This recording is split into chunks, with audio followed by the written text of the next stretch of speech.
دیکھو ولی کی بات، ابھی تو کہتا تھا کہ روٹی نہیں ہے، اور ابھی ابھی وہی ولی کہتا ہے بٹیارے کا ہاتھ پکڑ کے مانگ کیا مانگتا ہے، مانگ کیا مانگتا ہے۔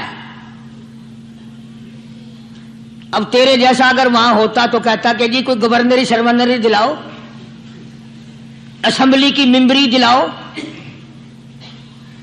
کوئی تھوڑے علاقے کا ڈھیر سیاح ہویا تو آخیا کہ جی میں کو بئی پر نہ دیو، پہلی پرانی تھی گئی ہے، ہوں میں کو کوئی نوی لاوی چا پر نہ ہو، یہ شے منگنی ہے اور کیا منگیا۔ خواجہ باقی باللہ رحمت اللہ علیہ بٹیارے کا ہاتھ پکڑے کھڑے ہیں، فرمانے لگے مانگ کیا مانگتا ہے۔ وہ تباخی بھی دلی کا تھا نا، کہنے لگا حضرت بس اللہ کا دیا سب کچھ ہے، بس آپ رہنے دیں۔ فرمایا نہیں نہیں، مانگ کیا مانگتا ہے۔ اس نے کہا حضرت پھر اگر دینے پہ ہی آئے ہو نا، اور اگر اتنا ہی دریائے کرم جوش میں ہے اور آپ دینے کا جذبہ لیے ہوئے ہیں، پھر مجھے اپنے جیسا بنا دو، اپنے جیسا بنا دو۔ کیا مانگا ہے؟ مجھے اپنے جیسا بنا دو۔ فرمایا نہیں برداشت کر سکے گا۔ کہنے لگا پھر پوچھتے کیوں ہو کیا مانگتا ہے، جب دینا ہی کچھ نہیں تو پوچھتے کیوں ہو، اگر دینے پہ آئے ہو اپنے جیسا بنا دو۔ یوں لکھا ہے کہ خواجہ باقی باللہ نے اس بٹیارے کو اپنے سینے سے لگا کر کے تھوڑا سا دبایا تھا، پٹاخ کر کے روح نکل گئی بٹیارے کی۔ بلا جو تجلیات خدا بندی بتدریج آہستہ آہستہ سینے میں آئے تھے، ان کا کرنٹ وہ یکدم برداشت کیسے کرتا۔ میرا عرض کرنے کا مقصد یہی ہے کہ ہم لوگ اپنے آپ کو کب سنبھالیں گے، اور وہ کون سا وقت آئے گا کہ ہم اس بات کے قائل ہوں گے اور تسلیم کریں گے کہ جو کرتا ہے خدا کرتا ہے، بندہ کچھ نہیں کر سکتا۔ تو میں نے اس لیے عرض کیا، مجذوب کہتا ہے نفس اور شیطان ہے خنجر در بغل، نفس اور شیطان ہے خنجر در بغل، وار ہونے کو ہے اے غافل سنبھل۔ کبھی 4 دن بیٹھ کے اللہ اللہ کر لی، تسبیح پھیر لی، تو دوسروں کو یہ تو دنیا کے دھندے میں پھنسے ہوئے ہیں، میں بہت بڑا ولی ہوں، میں بہت بڑا ابدال ہوں، مجھ سے بڑا تو کوئی نیک ہے ہی نہیں۔ یہ بہت بڑی مار ہے شیطان کی۔ اسی کو کہتا ہے کہ نفس اور شیطان ہے خنجر در بغل، وار ہونے کو ہے اے غافل سنبھل، آ نہ جائے دین و ایمان میں خلل، آ نہ جائے دین و ایمان میں خلل، باز آ اے بدعمل۔ کچھ تو سوچ، کس کی تو پیداوار ہے، کس نے تجھے بنایا، کس نے تجھے یہ آنکھیں دی، کس نے یہ لب دیے، کس نے یہ دل دیا، کس نے یہ دماغ دیا، کس نے یہ شعور بخشا، کس نے یہ ساری چیزیں عطا فرمائی۔ اللہ پاک کی ذات فرماتی ہے او لوگوں، مجھے بھی بڑا دکھ لگتا ہے، مجھے بھی بڑا صدمہ ہوتا ہے، میرا قہر جوش میں آ جاتا ہے جب پیاری شکل بناؤں میں، پیاری صورت بنائی میں نے، پیارا ماتھا سونی شکل بنائی میں نے، جب میری چوکھٹ کے سوا دوسروں کے دروازے پہ جا کے تو ماتھا رکھتا ہے، فرمایا میرا قہر جوش میں آتا ہے تجھے برباد کر دوں۔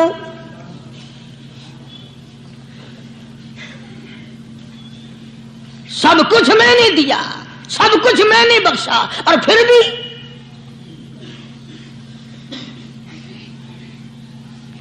شاہ عبد القدوس گنگوہی رحمت اللہ علیہ بہت بڑے بزرگوں میں سے گزرے ہیں،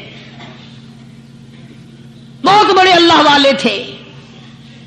ایک راستے سے گزر رہے ہیں، مریدین ساتھ ہیں، حلقہ ساتھ ہے، راستے میں ایک گندگی کا ڈھیر پڑا ہوا تھا، بدبو آ رہی تھی، تو شاہ عبد القدوس نے اپنے حلقے اثر کے لوگوں سے اور مریدوں سے کہا ٹھہر جاؤ۔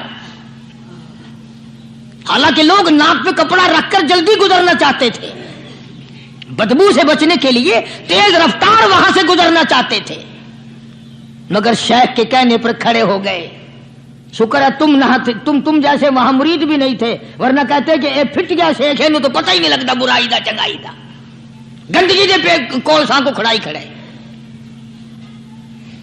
شاہ عبد القدوس رحمت اللہ علیہ گنگوئی رحمت اللہ علیہ نے فرمایا او لوگو، یہ گندگی، یہ پخانہ، یہ عفولت والی چیز تمہیں ایک سبق دے رہی ہے۔ وہ بڑے حیران ہوئے کہ گندگی سبق دے رہی ہے کہ ہاں یہ بدبو کا ٹھکانہ یہ سبق دے رہا ہے کہ ہاں یہ ایک سبق تمہیں پڑھا رہا ہے۔ اور وہ کیا؟ شیخ فرمانے لگے یہ گندگی تم سے کہتی ہے او لوگو، کل سے پہلے میں مٹھائی کی صورت میں حلوائی کی تھال میں رکھا ہوا تھا، جو دیکھتا تھا اس کے منہ میں پانی آ جاتا تھا، حلوے کی صورت میں تھا، جلیبی کی صورت میں تھا، امرتی کی صورت میں تھا۔ اور اے گندگی کا ڈھیر لوگوں، تم سے یہ کہتا ہے کل میں فروٹ والے کی ٹوکری میں رکھا ہوا تھا، اناج کی شکل میں تھا، غلے کی شکل میں تھا، پھل کی شکل میں تھا، فروٹ کی شکل میں تھا، مٹھائی کی صورت میں تھا، جو مجھے دیکھتا تھا اس کو میں پیارا لگتا تھا، میری چاہت معلوم ہوتی تھی، میری ضرورت معلوم ہوتی تھی، جو دیکھتا تھا منہ میں پانی آ جاتا تھا۔ او انسان، ایک رات تیرے پیٹ میں جانے کا اتفاق ہوا، او انسان آ دیکھ لے میرا کیا حال بن گیا۔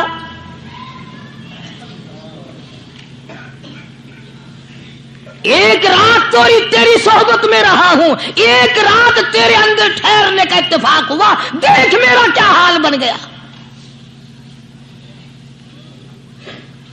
ہر شخص مجھ سے نفرت کرتا ہے، مجھ سے بدبو کی وجہ سے نفرت کرتا ہے، ناک پہ کپڑا رکھتا ہے، میرا کیا حال بن گیا۔ اور بندے، تجھے 40 50 60 سال گزر گئے، تو نے اپنے اندر خوشبو پیدا کرنے کی کوشش نہ کی،